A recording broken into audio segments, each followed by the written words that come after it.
அமெரிக்காவிலிருந்து மேலும் 487 இந்தியர்களை வெளியேற்ற நோட்டீஸ் அனுப்பப்பட்டிருக்கிறது. சட்டவிரோதமாக குடியேறிய மேலும் 487 இந்தியர்களை வெளியேற்றுவதற்கு நோட்டீஸ் அனுப்பப்பட்டிருக்கிறது. அது குறித்த அண்மை செய்தியை தற்போது பார்த்து வருகிறோம்.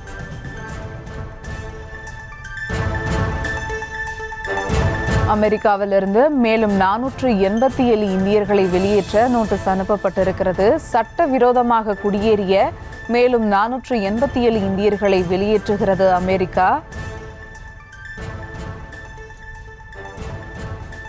அமெரிக்காவிலிருந்து மேலும் 487 இந்தியர்களை வெளியேற்றுகிறது.